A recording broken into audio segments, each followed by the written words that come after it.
Welcome to Adult Education and Family Literacy Week and the Command Center, hosted by the Coalition on Adult Basic Education. I can't think of a better way of ending this week without by bringing somebody else on. Jessica Chng, thank you so much. We are so grateful to have you. We started this week with Assistant Secretary Amy Lloyd, who got us launched into space and not knowing what this week was going to take us to. And what a great way of ending it with someone from the Department of Education and Office of Education and Technical Assistance. Jessica, how are you? Good. How are you doing? I'm doing super well. It's so nice to meet you. I'm just I'm just reflecting. We just spent an hour kind of thinking about what happened this week and who we met with and the legislators, the mayors, the assemblymen locally, and all the great work. And then in Washington, all the people that we've talked to. And Adult Education and Family Literacy Week turned out for COABE to be something we've only imagined it this successful. But I'm curious your thoughts, like as we wind down this week. My kind of wish is that it not last a week. That 52 weeks a year, we think about adult education as a priority in the work we do. And I'm curious a little bit about your reaction of what your sentiment is as we close out this week and the messaging that the Department of Education would like to share with us. Yeah, absolutely. I mean, it's extremely humbling to be here. Jeffrey, I saw you speak at a summit organized by the Office of Career, Technical, and Adult Education, like way several months ago. So I'm a longtime fan. So I'm humbled to be here among folks such as yourselves who continue to advocate and put in the work to create more educational equity, especially for adult learners. I'm humbled to be among so many incredible leaders. And I was watching the student success panel earlier. So humbled to be among students, adult learners who really show the power of this work. I'll introduce myself briefly for those of you who are not familiar with the Office of Educational Technology. So I'm Jessica Chng. I use she, her pronouns. I'm a fellow at the U.S. Department of Education's Office of Educational Technology, where our mission is to establish a vision for how technology can be used to transform education and enable everywhere, all the time learning.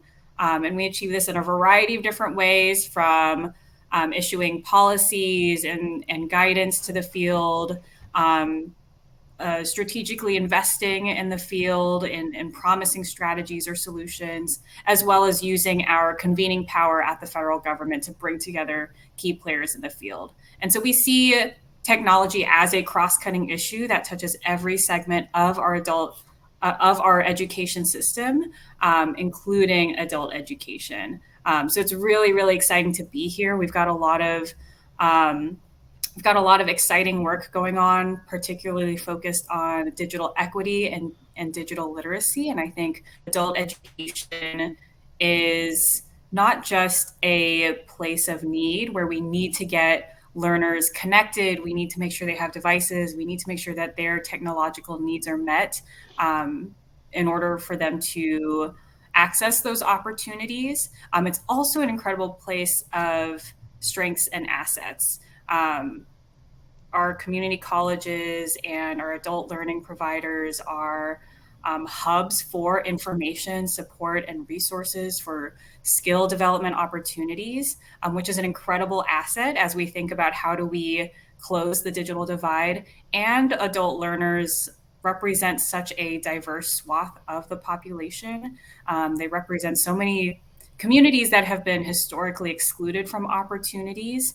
And they're really the experts in the problems that most urgently need to be solved. And I think engagement with those learners, the co-creation of solutions with those learners is really what's going to take this work far and help us advance the vision of digital equity that we have.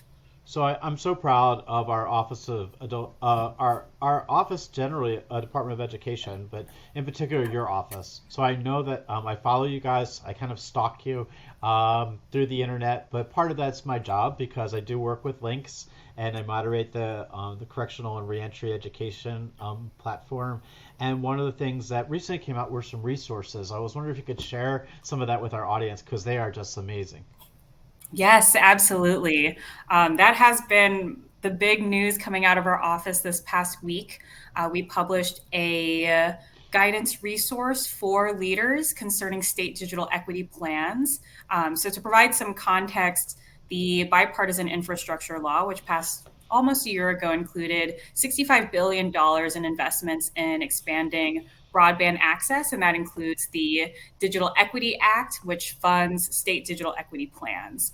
And at the Department of Education, we're not charged with administering any of those grant programs. So we've been really thinking about what can our role be as state leaders develop these state digital equity plans, because ultimately we want to make sure that the education community, especially those learners that are the furthest from digital opportunities, we want to make sure that those voices and perspectives are included in state digital equity planning processes. And we want to make sure that the needs and the assets of the education community are addressed in those state digital equity plans. So to do that, we just published a resource for leaders called Advancing Digital Equity for All, community-based recommendations for developing effective digital equity plans to close the digital divide and enable technology-empowered learning. It is quite a mouthful, but ultimately, this is a resource that explores what we call the three components of access. So those are availability, affordability, and adoption. It looks at some of the existing barriers to achieving digital equity. It provides promising strategies for overcoming these barriers, including examples of communities and organizations that have found success. And finally, it identifies key action steps for leaders. So this resource is available for folks to access at tech.ed.gov /DEER. So that's again tech.ed.gov/DEER. And we're really proud of this resource, and it has been a labor of love. We hosted a series of national conversations with community leaders and community members, including family members and learners themselves, to tell us about some of the barriers that they were experiencing to digital equity and some of the strategies that have worked in their respective contexts. So it's really been a community effort, and we're so proud to finally put it out into the world. Yeah, you should be, because I spent some time reading it and looking at it because I've been trying to give guidance to some of the states across the country on it. And just a remarkable resource. If you haven't checked it out, I even think we've posted it in the links portfolio of resources, so you can find it there as well. But just a tremendous tool. One of the things that we've acknowledged over the course of this week is that digital literacy is so important for our learners at all levels. But in particular, as a lot of our population have just never really engaged in those digital literacy skills, and it's so important as we drive them into the workforce and career pathways for them to get not only the digital skills but also to get the access. And we're super excited about the Digital Equity Act and its implementation. But tremendously excited about the position that the Department of Education's taken in really supporting this work and guiding educators and students to understand how they can engage and what we should be doing at a state level to access those funds. And so thank you so much for all that hard work. We really appreciate it. Absolutely. Thank you so much for highlighting it. We're really grateful for partners and collaborators like you all, who help make this work happen. So I want to, as we go forward, I'm so glad you're kind of like the last of the interviews we're doing this week, and I'm just reflecting a little bit. But if there was a message from your office that you'd like to share with our adult learners across the country, what would that be? Yeah, that is a great question. Um, I would say to our adult learners and educators across the country, probably goes without saying, but you are so important to the movement to advance digital equity. You play a critical role, whether you are a learner, an educator, a family member, a worker, a community member. Really, our vision for digital equity is it's not possible without the contributions of every part of our society. Like I said, I think education is not just a place of need; it's an incredible source of assets to make this work happen. And I think adult learners are in such an incredible position because they can unlock opportunities for multiple generations at once. And that's why it's so important for us to include them when we think about um, state digital equity plans and the needs and assets of the education community. I think something else that is really important to the Office of Educational Technology is co creating and co designing solutions with learners themselves. And I think our adult learners are, again, an incredible asset in um, they are an incredible source of expertise in the barriers to digital equity, some of the solutions that will work. How do we meet people where they are, and how do we make sure that we are identifying the right issues and approaching problems at a human level? Because that's what we have found is that in order to close the digital divide, it's not enough to build the infrastructure. It's not enough to create affordable connectivity programs, although those things are so important and so critical. We also need to meet people where they are. We also need to address some of the human level barriers, like whether or not people have the information and the technical support and the digital literacy skills necessary to leverage technology for learning and for participation in our education system, our economy, and our society.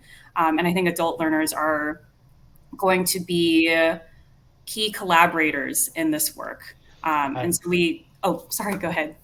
No, I love it, and it's amazing. There's so many different pockets of learners that we work with.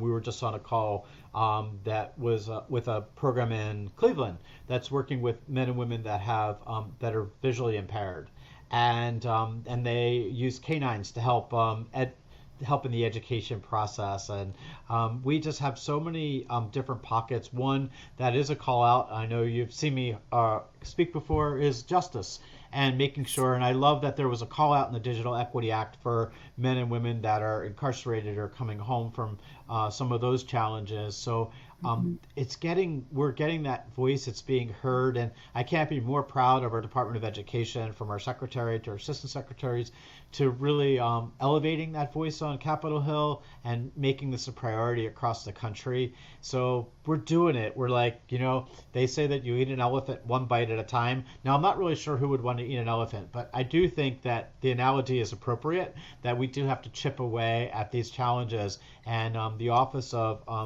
Educational Technology is a really important piece of that. And we're glad to have you as a friend. And certainly thank you for helping us close out our Adult Education and Family Literacy Week. We look forward to working with you going forward, and thank everybody in your department. Let them know that they are making a difference, and we're so thankful for the work product that's coming out, because it's changing lives for sure. Absolutely. And thank you all so much for the work that you do. Like I said, I've been a longtime fan of yours. Uh, And seeing you speak at the Octave Summit several months back, I think really inspired some of the work that we've been able to do. So thank you so much for everything that you do as well. no, it's my pleasure. Jessica Chng from the Office of Educational Technology, United States Department of Education. Thank you so much. It's great seeing you, and we'll be catching up shortly. So take care, Jennifer. Take care.